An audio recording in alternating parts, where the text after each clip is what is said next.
anything can happen in the real estate game. And right now I'm joined by Boston Power player and local expert Julie Sagan from Sagan Realtors. And Julie, off air, we were talking about some crazy things that we've seen recently in real estate. What's interesting is that solar panels were involved in both of our stories. So with that being said, why should a homeowner make sure that they do their homework when potentially investing in solar panels? So there's a couple things that recently have come up for both myself and a colleague of mine.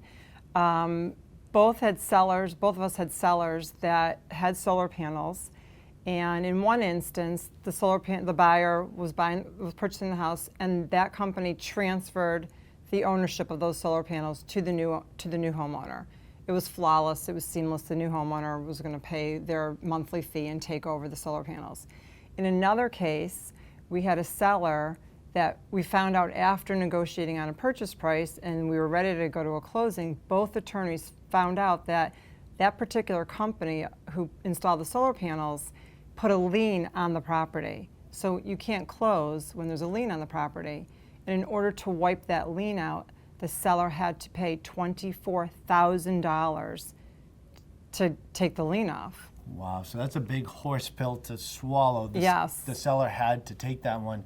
But what's interesting is that there was another situation that was similar to mine that I was explaining, that there were a bunch of alarms that went off when the solar panel discussion came up.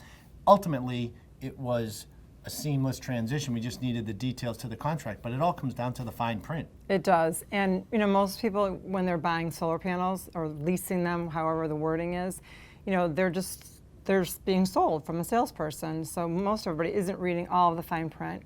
So if you're thinking about putting solar panels on your house, I certainly would really have somebody, if not you, read all the fine print as to what it entails.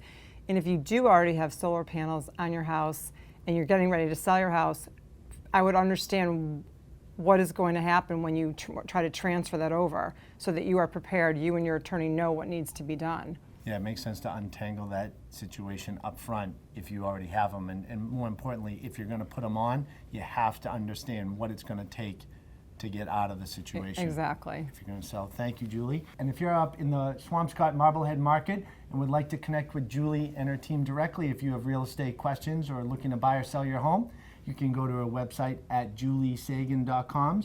And remember, we have more real estate tips just like this right here on our page on Boston.com.